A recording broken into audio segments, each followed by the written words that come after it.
الحمد لله رب العالمين والصلاة والسلام على سيد المرسلين اما بعد فاعوذ بالله من الشيطان الرجيم بسم الله الرحمن الرحيم الصلاة والسلام عليك يا رسول الله وعلى آلك واصحابك يا حبيب الله الصلاة والسلام عليك يا نبی اللہ وعلى آلك واصحابك يا نور اللہ۔ ناظرین، آج کی رات رحمتوں کی رات، برکتوں کی رات، توبہ کی رات، مانگنے کی رات، مغفرتوں کی رات، وہ مبارک رات جس کا تذکرہ احادیث میں موجود ہے، جس کا تذکرہ بہت ساری روایتوں میں ملتا ہے۔ یہ وہ رات ہے جس رات کروڑوں کی بخشش ہو رہی ہے، یقیناً رحمتوں کا نزول ہو رہا ہے، توبہ کے دروازے ویسے بھی کھلے ہوئے ہیں، مگر آج قبولیت کی رات ہے۔ آج خوب توبہ کرنی ہے، آج خوب اپنے رب سے مانگنا ہے، آج اللہ کی بارگاہ میں گر گڑانا ہے۔ آج کا یہ پروگرام، آج کا یہ سلسلہ ہم سب کے لیے بہت کچھ سیکھنے کا باعث بنے گا۔ آپ دنیا میں جہاں کہیں ہیں، توجہ کے ساتھ ہمارے ساتھ اگر اس پروگرام کے آخر تک شامل رہیں گے تو انشاءاللہ بہت کچھ سیکھ سکیں گے۔ اپنے پروگرام کے شروع میں آئیے آپ کو درود پاک کی ایک فضیلت بتانا چاہتا ہوں۔ درود پاک بھی کیا کمال کا وظیفہ ہے، بلکہ ایک اور خوبصورت بات کہ جو آیت درود ماشاء اللہ ہم نمازوں کے بعد سنتے ہیں، ان اللہ وملائکتہ یصلون علی النبی یا ایھا الذین آمنوا صلوا علیہ وسلموا تسلیما صلی اللہ علی النبی الامی وآلہ صلی اللہ علیہ وسلم صلاۃ و سلام علیک یا سیدی یا رسول اللہ۔ یہ آیت درود بھی مفسرین فرماتے ہیں کہ شعبان کے مبارک مہینے میں نازل ہوئی، تو شعبان نبی پاک پر درود پاک پڑھنے کا مہینہ ہے۔ اس مہینے میں کثرت سے درود پاک پڑھیے، اور درود پاک کیسا خوبصورت وظیفہ ہے، اتنے فضائل ہیں کہ اگر کئی پروگرامز صرف درود پاک کے فضائل پر ہی کیے جائیں تو وقت تو ختم ہو سکتا ہے، فضائل درود کا احاطہ نہیں ہو سکتا۔ بہت خوبصورت حدیث، سرور کائنات صلی اللہ تعالی علیہ وسلم فرماتے ہیں من صلی علیہ صلاۃ واحدۃ، آقا فرماتے ہیں جس نے مجھ پر ایک بار درود پاک پڑھا، رب کریم اس پر 10 رحمتیں نازل فرماتا ہے۔ نبی پاک فرماتے ہیں جو مجھ پر 10 بار درود پاک پڑھے، اللہ تعالیٰ اس پر 100 رحمتیں نازل فرماتا ہے۔ آگے میرے آقا فرماتے ہیں جو مجھ پر 100 بار درود پاک پڑھے، رب کریم اس پر 1000 رحمتیں نازل فرماتا ہے۔ سبحان اللہ، ذرا غور کیجئے، ایک درود پر 10 رحمتیں، 10 درود پر 100 رحمتیں، 100 درود پر 1000 رحمتیں، گویا ملٹی پلائی کریں تو ہر درود پر 10 رحمتیں مل رہی ہیں۔ اگر میں اور آپ چاہتے ہیں کہ صبح و شام میرے ساتھ اللہ کی رحمت رہے، درود پاک کیوں نہ پڑھتے رہیں؟ مگر اس حدیث پاک کا جو لاسٹ پارٹ ہے، جو اگلا جز ہے، وہ بہت خوبصورت ہے۔ میرے آقا فرماتے ہیں ومن صلی علیہ الفا، جس نے مجھ پر 1000 بار درود پاک پڑھا، اس کو کیا انعام ملے گا؟ کونین کے والی صلی اللہ تعالی علیہ وسلم فرماتے ہیں زاحمت کتفہ کتفی علی باب الجنہ، جنت کے دروازے پر اس کا کاندھا میرے کاندھے سے چھو رہا ہوگا، شولڈر سے شولڈر ٹچ ہو رہا ہوگا۔ گویا یہ وہ خوشخبری ہے، یہ وہ نوید ہے کہ نبی پاک علیہ الصلوۃ والسلام فرما رہے ہیں کہ جنت میں وہ میرے ساتھ جائے گا۔ تو پھر کیوں نہ ہم درود پاک پڑھیں، پھر کیوں نہ نبی پاک علیہ الصلوۃ والسلام کے ذکر سے اپنی زبان کو تر رکھیں۔ آج تو مبارک رات ہے، مانگنے کی رات ہے، جتنا ہو سکے درود پاک کی کثرت کیجیے۔ اور آج کے بعد جو دن ہیں ہمارے نامہ اعمال کے، وہ شروع کے صفحات ہوں گے۔ نامہ اعمال تبدیل ہوتے ہیں نا شب برات، ابھی ہم سنیں گے ان روایتوں کو، تو اب اپنے اگلے جو دن ہیں وہ اور عبادت میں، اعکاش نفلی روزوں میں، درود پاک میں گزاریں، تاکہ رمضان تک ہم مزید عبادتوں کے عادی بن جائیں اور پھر رمضان کا شاندار استقبال کریں۔ شعبان کا مہینہ کس قدر پیارا ہے، کس قدر امپورٹنٹ ہے کہ ایک حدیث پاک میں پیش کرنا چاہوں گا۔ عاشقان رسول کے لیے بہت زبردست موٹیویشن ہے اس حدیث پاک میں۔ پیارے آقا علیہ الصلوۃ والسلام فرماتے ہیں الشعبان الشہری و رمضان شہر اللہ، شعبان میرا مہینہ ہے اور رمضان اللہ کا مہینہ ہے۔ سبحان اللہ، غلام کے لیے اس سے بڑی کیا سعادت ہے کہ نبی پاک فرمائے کہ یہ مہینہ میرا مہینہ ہے، تو ہمیں تو اس مہینے کی بہت قدر کرنی چاہیے۔ سبحان اللہ، شیخ عبد القادر جیلانی غوث اعظم رضی اللہ تعالیٰ عنہ کمال کی بات اپنی کتاب میں فرماتے ہیں کہ شعبان کے 5 حروف ہیں، شین، عین، با، الف اور نون۔ کیا خوبصورت ایبریویشن، ان الفاظ کی کیا خوبصورت وضاحت پیران پیر سیدی غوث اعظم رضی اللہ تعالیٰ عنہ فرماتے ہیں۔ آپ فرماتے ہیں اپنی مشہور کتاب غنیت الطالبین میں کہ شین سے مراد شرف ہے یعنی بزرگی، عین سے مراد علو یعنی بلندی، با سے مراد بر یعنی بھلائی ہے، الف سے مراد الفت اور نون سے مراد دور۔ سبحان اللہ، یہ تمام چیزیں اللہ تعالیٰ اپنے بندوں کو اس مہینے میں عطا فرما دیتا ہے۔ غوث اعظم فرماتے ہیں بندوں کو یہ تمام چیزیں اس مہینے میں رب عطا فرماتا ہے۔ یہ وہ مہینہ ہے جس میں نیکیوں کے دروازے کھول دیے جاتے ہیں، برکتوں کا نزول ہوتا ہے، خطائیں مٹا دی جاتی ہیں، گناہوں کا کفارہ ادا کیا جاتا ہے، اور خیر البریہ سید الورا جناب محمد مصطفیٰ صلی اللہ تعالیٰ علیہ وسلم پر درود پاک کی کثرت کی جاتی ہے۔ غوث اعظم فرماتے ہیں یہ نبی مختار صلی اللہ تعالیٰ علیہ وآلہ وسلم پر درود بھیجنے کا مہینہ، پھر کیوں نہ اس مہینے کی قدر کی جائے۔ اور بالخصوص جو آج کی شب ہم یہ پروگرام دیکھ رہے ہیں، یہ تو شب براعت ہے. براعت کے تو معنی بھی آزادی ہے نا. آپ نے سنا ہوگا ایک جملہ بڑا مشہور ہوتا ہے کہ فلاں کو مقدمے سے بری کر دیا گیا، فلاں کو جیل سے بری کر دیا گیا. بری کرنا یعنی آزاد کرنا. شب براعت کے معنی ہی یہ بنتے ہیں کہ یہ آزادی کی رات ہے، یہ مغفرت کی رات ہے، یہ جہنم سے آزادی کے پروانے تقسیم ہونے کی رات ہے. تو پھر کیوں نہ اس رات ہم خوب خوب اللہ کی عبادت کریں. شعبان کا مہینہ دیکھیں نا، آلموسٹ آدھا گزر گیا ہے، مگر کیا میری اور آپ کی زندگی میں، ہماری روٹین لائف میں کوئی تبدیلی آئی؟ صحابہ کرام کا کیا انداز ہوتا تھا؟ صحابہ کرام علیہ رضوان کس طرح ماہ شعبان کو گزارتے تھے؟ کتابوں میں لکھا کہ ماہ شعبان کا جب چاند نظر آتا تو صحابہ کرام تلاوت قرآن کی طرف خوب متوجہ ہو جاتے، اپنے اموال کی زکوٰۃ نکالتے تاکہ غرباء اور مساکین ماہ رمضان میں اپنے روزوں کی تیاری کر سکیں. حکام قیدیوں کو طلب کرتے اور جن پر حد یعنی شرعی سزا وغیرہ جاری کرنی ہوتی وہ جاری کر دیتے، جنہیں معاف کرنا ہوتا معاف کر دیتے. کاروباری لوگ اپنے قرضے ادا کر لیتے، جن کو دینا ہوتا انہیں دے دیتے، جن سے لینا ہوتا وہ لے لیتے. یعنی ایوری بڈی وہ مصروف ہو جاتے کسی طرح رمضان سے پہلے اپنے آپ کو فری کر لیں، اپنے معاملات کو سیٹل ڈاؤن کر لیں. اور پھر جیسے ہی رمضان نظر آتا تو کئی صحابہ کرام غسل کر کے اعتکاف میں بیٹھ جاتے. They trying to prepare themselves. وہ تیاری کرتے رمضان کی، استقبال رمضان کی تیاری شعبان میں ہو رہی ہوتی. اور شعبان میں سبحان اللہ میرے آقا مدینے والے مصطفیٰ صلی اللہ تعالیٰ علیہ وسلم شعبان کیسے گزارتے. یہ بڑی امپورٹنٹ بات ہے کہ ہم نبی پاک کی امتی ہیں نا، ہمیں بھی پتا ہونا چاہیے کہ ہمارے آقا کا شعبان کیسا ہوتا تھا. بی بی عائشہ صدیقہ رضی اللہ تعالیٰ عنہا فرماتی ہیں کہ میں دیکھتی کہ نبی پاک علیہ السلام رمضان کے بعد سب سے زیادہ نفلی روزے شعبان میں رکھا کرتے. تو آپ نے پیارے آقا علیہ السلام سے عرض کی کہ حضور میں دیکھتی ہوں آپ کسی اور مہینے میں اتنے نفلی روزے نہیں رکھتے، رمضان کے بعد شعبان میں سب سے زیادہ نفلی روزے آپ رکھتے ہیں.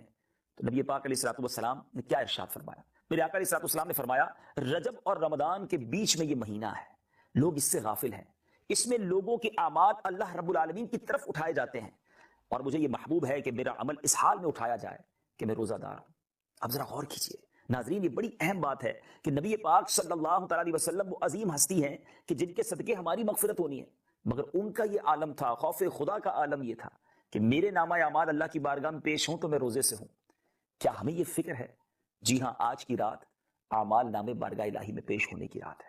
ہم میں سے کون ایسا ہے جس کو یہ ٹینشن ہو، یہ فکر ہو، یہ دل میں فکر ہو کہ میرے نامہ اعمال میں تو کچھ بھی نہیں ہے، پچھلا سال تو گناہوں میں گزرا ہے، اللہ کی بارگاہ میں جو نامہ اعمال پیش ہونے جا رہا ہے وہ تو سیاہ ہے.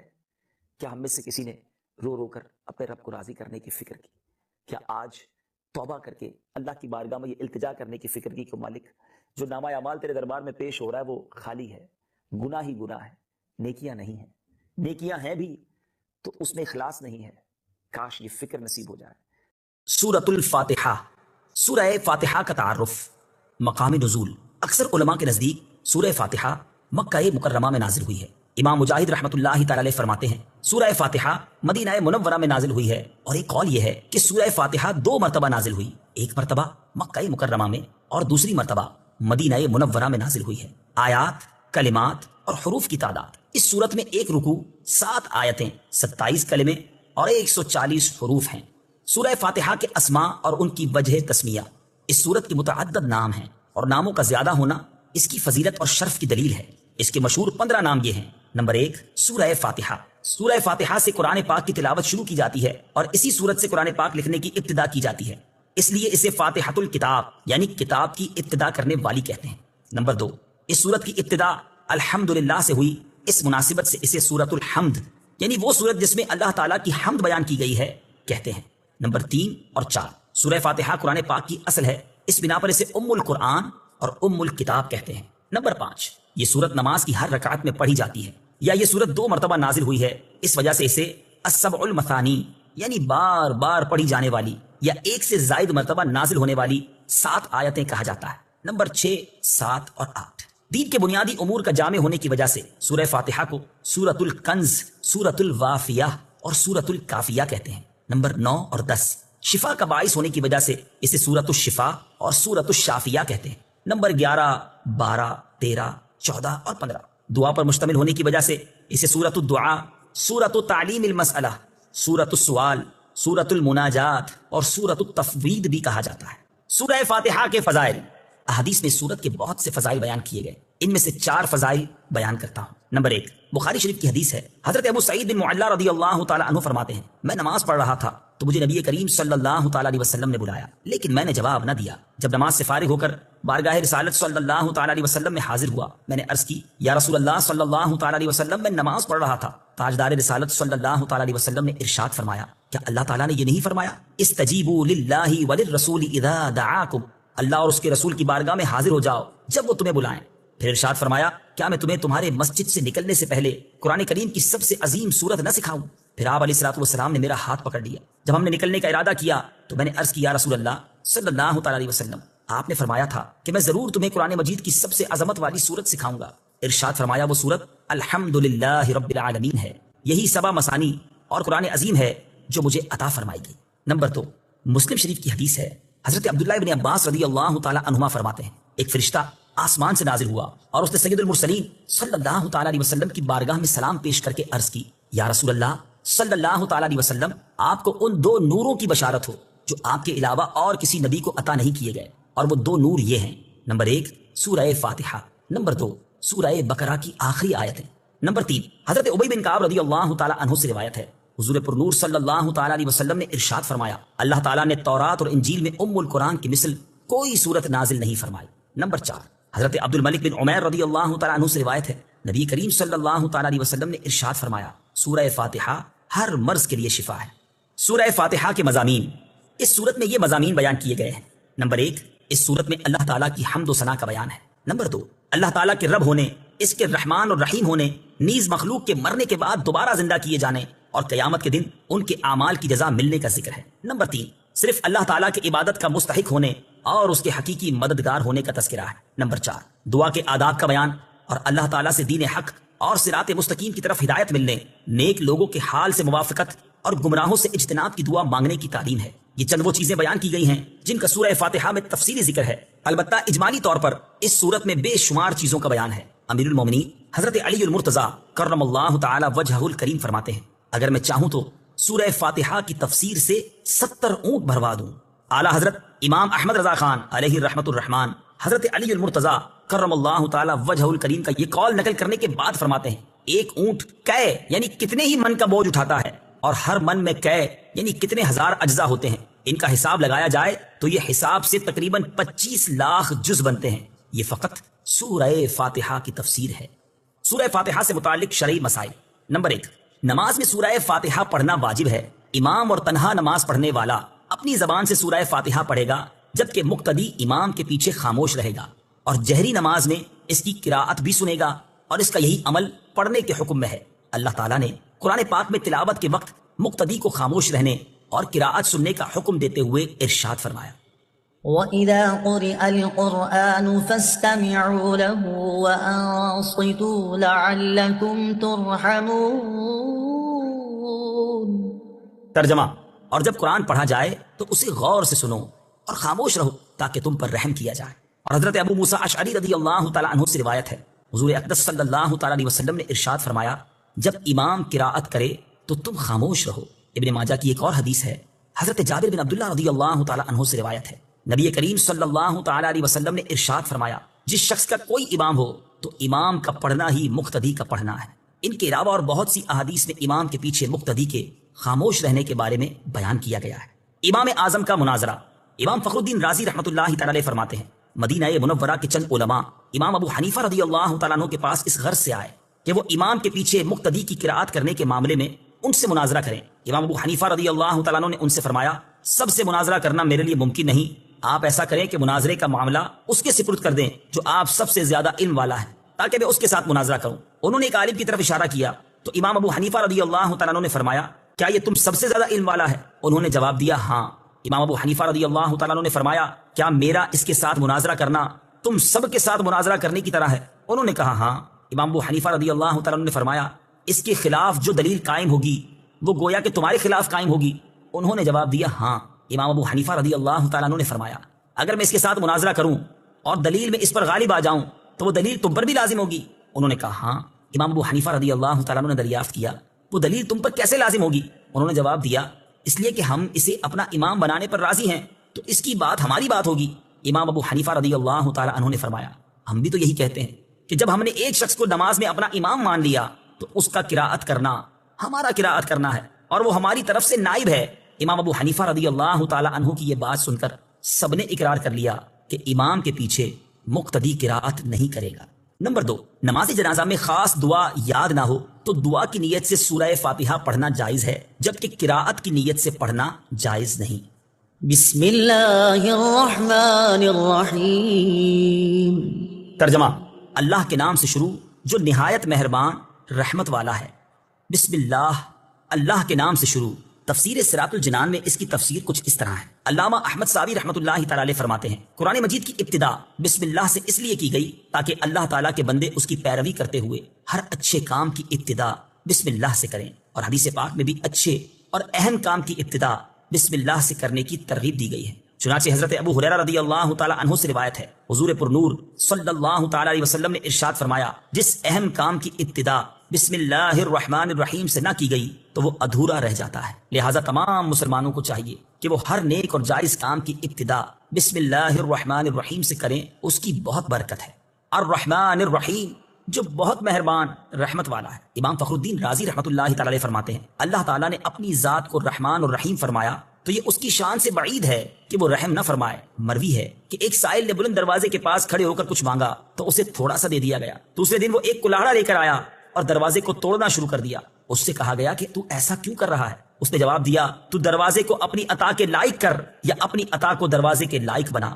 اے ہمارے اللہ عز و جل، رحمت کے سمندروں کو تیری رحمت سے وہ نسبت ہے جو ایک چھوٹے سے ذرے کو تیرے عرش سے نسبت ہے، اور تو نے اپنی کتاب کی ابتدا میں اپنے بندوں پر اپنی رحمت کی صفت بیان کی، اس لیے ہمیں اپنی رحمت اور فضل سے محروم نہ رکھنا۔ بسم اللہ سے متعلق چند شرعی مسائل۔ علماء کرام نے بسم اللہ سے متعلق بہت سے شرعی مسائل بیان کیے ہیں، ان میں سے چند بیان کرتا ہوں۔ نمبر 1، جو بسم اللہ ہر سورت کے شروع میں لکھی ہوئی ہے یہ پوری آیت ہے، اور جو سورہ نمل کی آیت نمبر 30 میں ہے وہ اس آیت کا ایک حصہ ہے۔ نمبر 2، بسم اللہ ہر سورت کے شروع کی آیت نہیں ہے بلکہ پورے قرآن کی ایک آیت ہے جسے ہر سورت کے شروع میں لکھ دیا گیا تاکہ دو سورتوں کے درمیان فاصلہ ہو جائے۔ اسی لیے سورت کے اوپر امتیازی شان میں بسم اللہ لکھی جاتی ہے، آیات کی طرح ملا کر نہیں لکھتے، اور امام جہری نمازوں میں بسم اللہ آواز سے نہیں پڑھتا۔ نیز حضرت جبریل علیہ الصلوۃ والسلام جو پہلی وحی لائے اس میں بسم اللہ نہ تھی۔ نمبر 3، تراویح پڑھانے والے کو چاہیے کہ وہ کسی ایک سورت کے شروع میں بسم اللہ آواز سے پڑھے تاکہ ایک آیت رہ نہ جائے۔ نمبر 4، تلاوت شروع کرنے سے پہلے اعوذ باللہ من الشیطان الرجیم پڑھنا سنت ہے، لیکن اگر شاگرد استاد سے قرآن مجید پڑھ رہا ہو تو اس کے لیے سنت نہیں۔ نمبر 5، سورت کی ابتدا میں بسم اللہ پڑھنا سنت ہے ورنہ مستحب ہے۔ نمبر 6، اگر سورہ توبہ سے تلاوت شروع کی جائے تو اعوذ باللہ اور بسم اللہ دونوں کو پڑھا جائے، اور اگر تلاوت کے دوران سورہ توبہ آ جائے تو بسم اللہ پڑھنے کی حاجت نہیں۔ الحمد للہ رب العالمین۔ ترجمہ: سب تعریفیں اللہ کے لیے ہیں جو تمام جہان والوں کا پالنے والا ہے۔ الحمدللہ، سب تعریفیں اللہ کے لیے ہیں۔ تفسیر صراط الجنان میں اس کی تفسیر کچھ اس طرح ہے، یعنی ہر طرح کی حمد اور تعریف کا مستحق اللہ تعالیٰ ہے، کیونکہ اللہ تعالیٰ کمال کی تمام صفات کا جامع ہے۔ حمد اور شکر کی تعریف۔ حمد کا معنی ہے کسی کی اختیاری خوبیوں کی بنا پر اس کی تعریف کرنا، اور شکر کی تعریف یہ ہے کہ کسی کے احسان کے مقابلے میں زبان، دل یا اعضاء سے اس کی تعظیم کرنا۔ اور ہم چونکہ اللہ عز و جل کی حمد عام طور پر اس کے احسانات کے پیش نظر کرتے ہیں، اس لیے ہماری یہ حمد شکر بھی ہوتی ہے۔ اللہ تعالیٰ کی حمد و ثنا کرنے کے فضائل۔ احادیث میں اللہ تعالیٰ کی حمد و ثنا کرنے کے بہت فضائل بیان کیے گئے ہیں، ان میں سے 3 فضائل پیش کرتا ہوں۔ نمبر 1، مسلم شریف کی حدیث ہے، حضرت انس بن مالک رضی اللہ تعالی عنہ سے روایت ہے، نبی اکرم صلی اللہ تعالی علیہ وسلم نے ارشاد فرمایا، اللہ تعالیٰ بندے کی اس بات سے خوش ہوتا ہے کہ وہ کچھ کھائے تو اللہ تعالیٰ کی حمد کرے، اور کچھ پیے تو اللہ تعالیٰ کی حمد کرے۔ نمبر 2، ابن ماجہ کی حدیث ہے، حضرت جابر بن عبداللہ رضی اللہ تعالی عنہ سے روایت ہے، حضور پر نور صلی اللہ تعالی علیہ وسلم نے ارشاد فرمایا، سب سے افضل ذکر لا الہ الا اللہ ہے، اور سب سے افضل دعا الحمدللہ ہے۔ نمبر 3، ابن ماجہ ہی کی حدیث ہے، حضرت انس بن مالک رضی اللہ تعالی عنہ سے روایت ہے، حضور اقدس صلی اللہ تعالی علیہ وسلم نے ارشاد فرمایا، جب اللہ تعالیٰ اپنے بندے پر کوئی نعمت نازل فرماتا ہے اور وہ نعمت ملنے پر الحمدللہ کہتا ہے تو یہ حمد اللہ تعالیٰ کے نزدیک اس دی گئی نعمت سے زیادہ افضل ہے۔ حمد سے متعلق شرعی حکم۔ خطبے میں حمد واجب، کھانے کے بعد مستحب، چھینک آنے کے بعد سنت، حرام کام کے بعد حرام، اور بعض صورتوں میں کفر ہے۔ للہ، اللہ کے لیے۔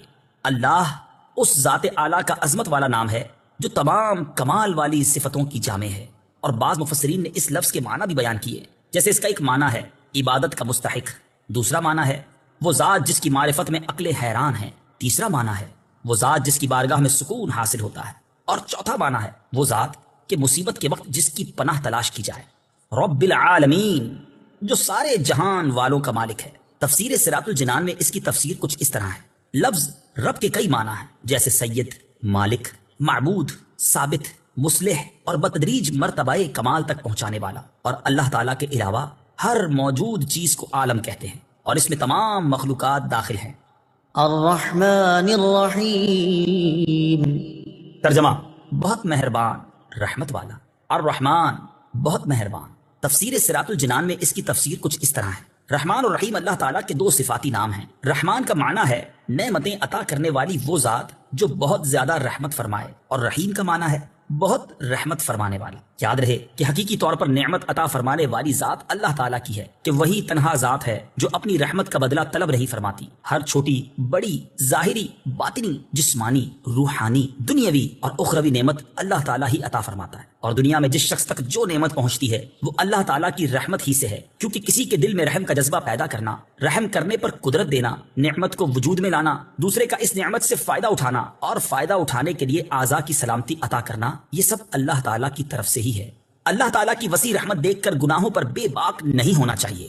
ابو عبداللہ محمد بن احمد قرطبی رحمۃ اللہ تعالی علیہ فرماتے ہیں، اللہ تعالیٰ نے رب العالمین کے بعد اپنے دو اوصاف رحمان اور رحیم بیان فرمائے۔ اس کی وجہ یہ ہے کہ جب اللہ تعالیٰ نے فرمایا کہ وہ رب العالمین ہے، تو اس سے سننے اور پڑھنے والے کے دل میں اللہ تعالیٰ کی عظمت کی وجہ سے اس کا خوف پیدا ہوا، تو اس کے ساتھ ہی اللہ تعالیٰ کے دو اوصاف رحمان اور رحیم ذکر کر دیے گئے، جن کے ضمن میں اللہ تعالیٰ کی اطاعت کرنے کی ترغیب ہے۔ یوں ترغیب اور ترغیب دونوں کا بیان ہو گیا، تاکہ بندہ اللہ تعالیٰ کی اطاعت کرنے کی طرف اچھی طرح راغب ہو اور اس کی نافرمانی کرنے سے رکنے کی خوب کوشش کرے۔ قرآن مجید میں اور مقامات پر اللہ تعالیٰ کی رحمت اور اس کے عذاب دونوں کو واضح طور پر ایک ساتھ ذکر کیا گیا ہے۔ چنانچہ اللہ تعالیٰ ارشاد فرماتا ہے، نبئ عبادی انی انا الغفور الرحیم وان عذابی هو العذاب الالیم۔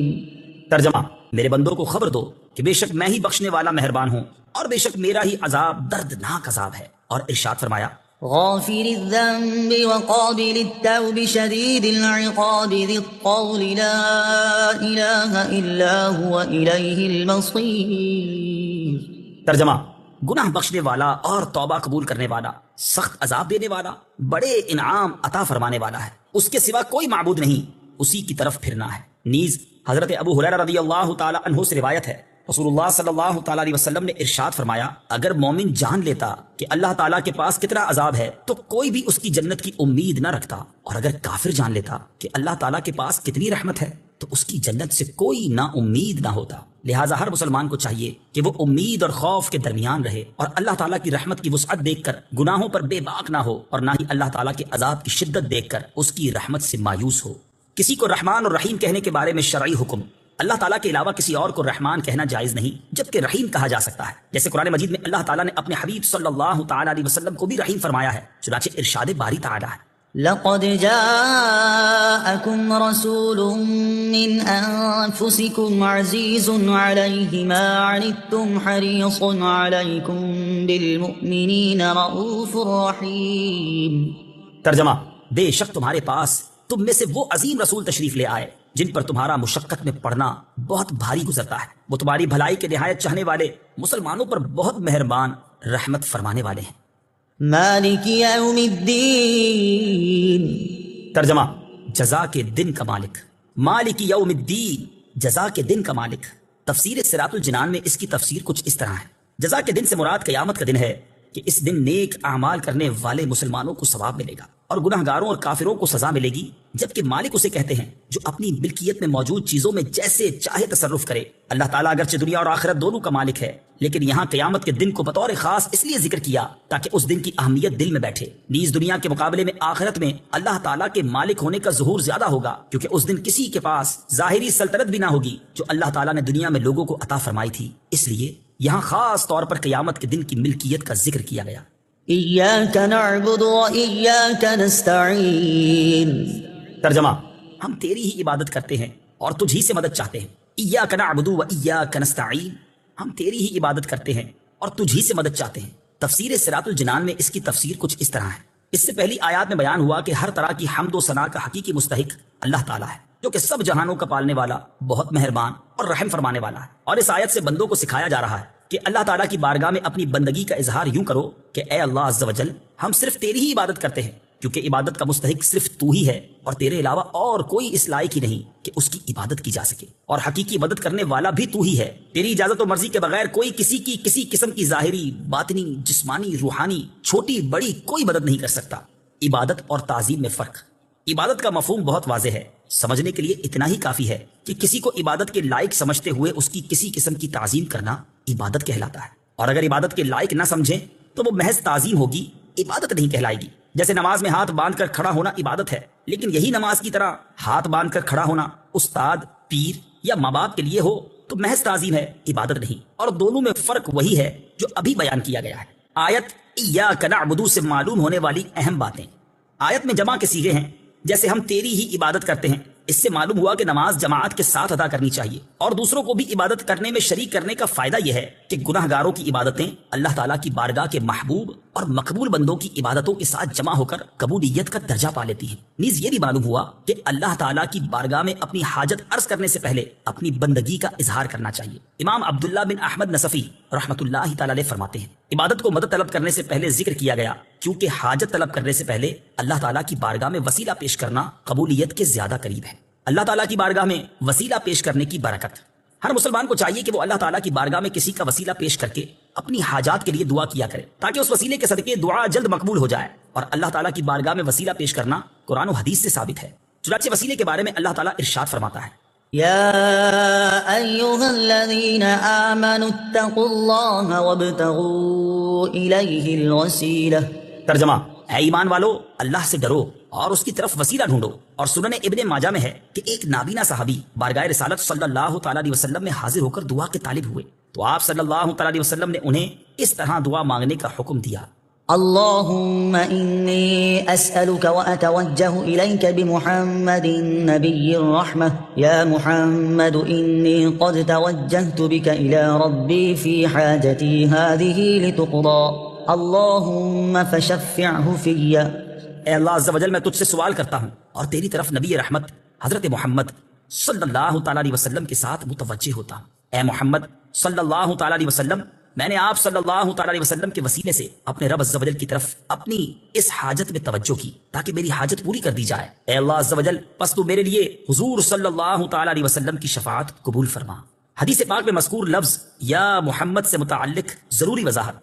اعلیٰ حضرت امام احمد رضا خان علیہ رحمۃ الرحمان فرماتے ہیں، علماء تصریح فرماتے ہیں، حضور اقدس صلی اللہ تعالیٰ علیہ وسلم کو نام لے کر ندا کرنی حرام ہے، اور یہ بات واقعی محل انصاف ہے۔ جسے اس کا مالک و مولا تبارک و تعالیٰ نام لے کر نہ پکارے تو غلام کی کیا مجال کہ وہ راہ ادب سے تجاوز کرے۔ بلکہ امام زین الدین مراغی وغیرہ محققین نے فرمایا، اگر یہ لفظ کسی دعا میں وارد ہو جو خود نبی اکرم صلی اللہ تعالیٰ علیہ وسلم نے تعلیم فرمائی ہو، جیسے دعائے یا محمد انی توجہت بک الی ربی، تاہم اس کی جگہ یا رسول اللہ یا نبی اللہ کہنا چاہیے۔ حالانکہ الفاظ دعا میں حتی الوسع تغییر نہیں کی جاتی۔ یہ مسئلہ مہمہ یعنی اہم ترین مسئلہ جس سے اکثر اہل زمانہ غافل ہے، واجب الحفظ ہے۔ وَإِيَّاكَ نَسْتَعِينُ، اور تجھ ہی سے مدد چاہتے ہیں۔ تفسیر صراط الجنان میں اس کی تفسیر کچھ اس طرح ہے، اس آیت میں بیان کیا گیا کہ مدد طلب کرنا خواہ واسطے کے ساتھ ہو یا واسطے کے بغیر ہو، ہر طرح سے اللہ تعالیٰ کے ساتھ خاص ہے، اور اللہ تعالیٰ کی ذات ہی ایسی ہے جس سے حقیقی طور پر مدد طلب کی جائے۔ اعلیٰ حضرت امام احمد رضا خان علیہ رحمۃ الرحمان فرماتے ہیں، حقیقی مدد طلب کرنے سے مراد یہ ہے کہ جس سے مدد طلب کی جائے اسے بالذات قادر، مستقل مالک اور غنی بے نیاز جانا جائے کہ وہ اللہ تعالیٰ کی عطا کے بغیر خود اپنی ذات سے اس کام یعنی مدد کرنے کی قدرت رکھتا ہے۔ اللہ تعالیٰ کے علاوہ کسی اور کے بارے میں یہ عقیدہ رکھنا ہر مسلمان کے نزدیک شرک ہے، اور کوئی مسلمان اللہ تعالیٰ کے علاوہ کسی اور کے بارے میں ایسا عقیدہ نہیں رکھتا۔ اور اللہ تعالیٰ کے مقبول بندوں کے بارے میں مسلمان یہ عقیدہ رکھتا ہے کہ وہ اللہ تعالیٰ کی بارگاہ تک پہنچنے کے لیے واسطہ اور حاجات پوری ہونے کا وسیلہ اور ذریعہ ہیں۔ تو جس طرح حقیقی وجود کہ کسی کے پیدا کیے بغیر خود اپنی ذات سے موجود ہونا اللہ تعالیٰ کے ساتھ خاص ہے، اس کے باوجود کسی کو موجود کہنا اس وقت تک شرک نہیں جب تک وہی حقیقی وجود مراد نہ لیا جائے۔ یوں ہی حقیقی علم کہ کسی کی عطا کے بغیر خود اپنی ذات سے ہو، اور حقیقی تعلیم کہ کسی چیز کی محتاجی کے بغیر از خود کسی کو سکھانا اللہ تعالیٰ کے ساتھ خاص ہے، اس کے باوجود دوسرے کو عالم کہنا یا اس سے علم طلب کرنا اس وقت تک شرک نہیں ہو سکتا جب تک وہی اصلی معنی مقصود نہ ہو۔ تو اسی طرح کسی سے مدد طلب کرنے کا معاملہ ہے کہ اس کا حقیقی معنی اللہ تعالیٰ کے ساتھ خاص ہے، اور وسیلہ و واسطہ کے معنی میں اللہ تعالیٰ کے علاوہ کے لیے ثابت ہے اور حق ہے، بلکہ یہ معنی تو غیر خدا ہی کے لیے خاص ہیں، کیونکہ اللہ تعالیٰ وسیلہ اور واسطہ بننے سے پاک ہے۔ اس سے اوپر کون ہے کہ یہ اس کی طرف وسیلہ ہوگا، اور اس کے سوا حقیقی حاجت روا کون ہے کہ یہ بیچ میں واسطہ بنے گا؟ بد مذہبوں کی طرف سے ہونے والا ایک اعتراض ذکر کر کے اس کے جواب میں فرماتے ہیں، یہ نہیں ہو سکتا کہ خدا سے توسل کر کے اسے کسی کے یہاں وسیلہ اور ذریعہ بنایا جائے۔ اس وسیلہ بننے کو ہم اولیاء کرام سے مانگتے ہیں کہ وہ دربار الہی میں ہمارا وسیلہ، ذریعہ اور قضاء حاجات کا واسطہ ہو جائیں۔ اس بے وقوفی کے سوال کا جواب اللہ تعالیٰ نے اس آیت کریمہ میں دیا ہے۔ وَلَوْ أَنَّهُمْ إِذْ ظَلَمُوا أَنفُسَهُمْ جَاءُوكَ فَاسْتَغْفَرُوا اللَّهَ وَاسْتَغْفَرَ لَهُمُ الرَّسُولُ لَوَجَدُوا اللَّهَ تَوَّابًا رَحِيمًا۔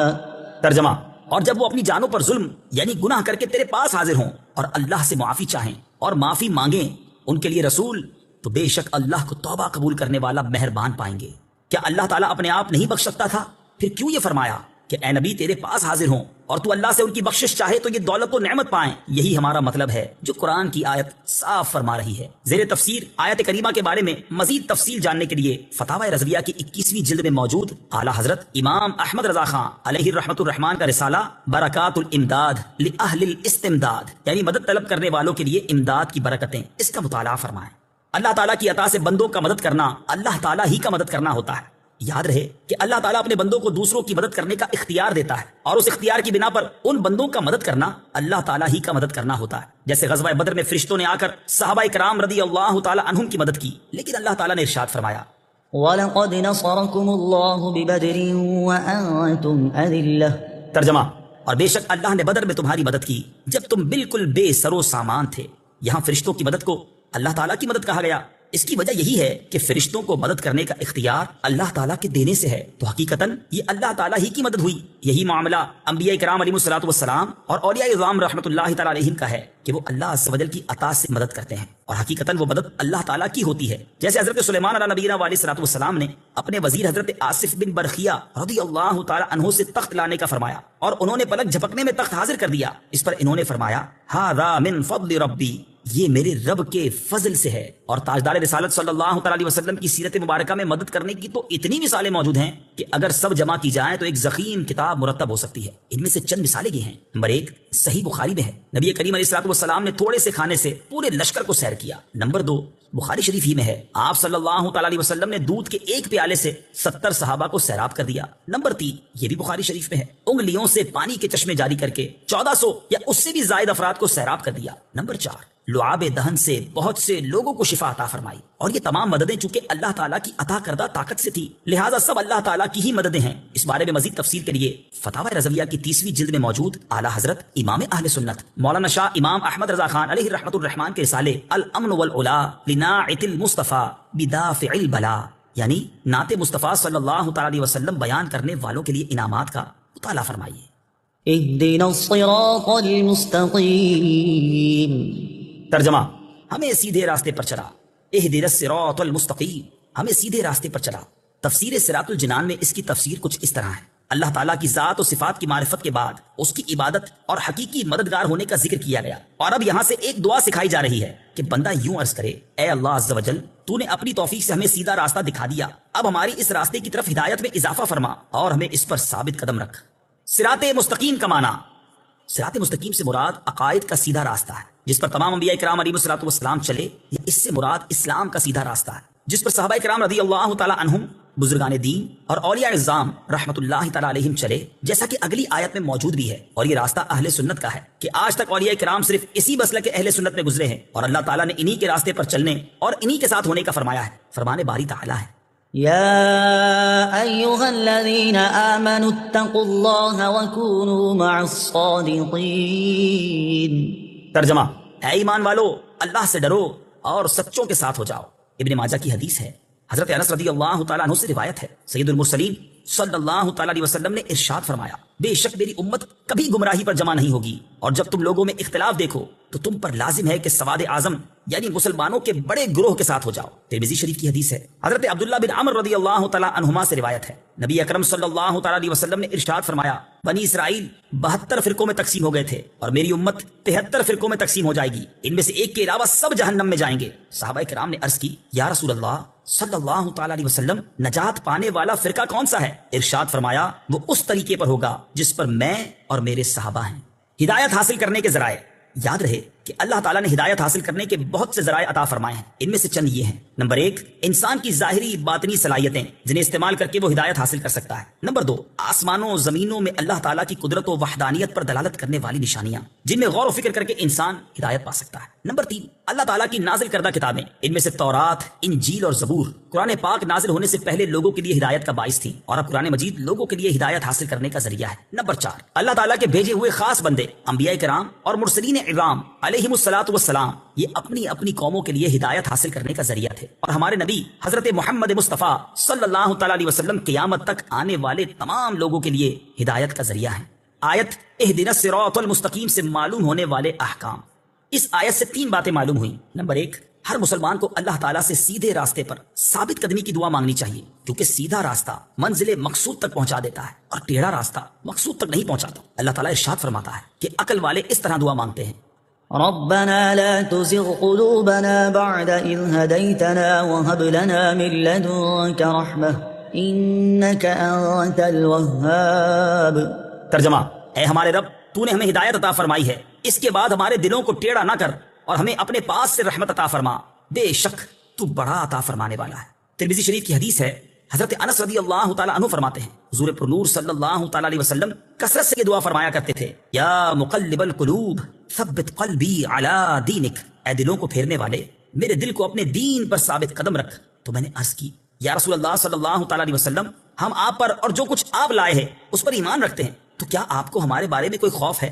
رسول پاک صلی اللہ تعالیٰ علیہ وسلم نے ارشاد فرمایا، ہاں بے شک دل اللہ تعالیٰ کی شان کے لائق اس کی انگلیوں میں سے 2 انگلیوں کے درمیان ہیں، وہ جیسے چاہتا ہے انہیں پھیر دیتا ہے۔ نمبر 2، عبادت کرنے کے بعد بندے کو دعا میں مشغول ہونا چاہیے۔ نمبر 3، صرف اپنے لیے دعا نہیں مانگنی چاہیے بلکہ سب مسلمانوں کے لیے دعا مانگنی چاہیے کہ اس طرح دعا زیادہ قبول ہوتی ہے۔ صراط الذين أنعمت عليهم غير المغضوب عليهم ولا الضالين۔ ترجمہ، ان لوگوں کا راستہ جن پر تو نے احسان کیا، نہ کہ ان کا راستہ جن پر غضب ہوا اور نہ بہکے ہوئوں کا۔ صراط الذین انعمت علیہم، ان لوگوں کا راستہ جن پر تو نے احسان کیا۔ تفسیر صراط الجنان میں اس کی تفسیر کچھ اس طرح ہے، یہ جملہ اس سے پہلی آیت کی تفسیر ہے کہ صراط مستقیم سے مراد ان لوگوں کا راستہ ہے جن پر اللہ تعالیٰ نے احسان و انعام فرمایا، اور جن لوگوں پر اللہ تعالیٰ نے اپنا فضل و احسان فرمایا ہے ان کے بارے میں ارشاد فرماتا ہے، ومن يطع الله والرسول فأولئك مع الذين أنعم الله عليهم من النبيين والصديقين والشهداء والصالحين وحسن أولئك رفيقا۔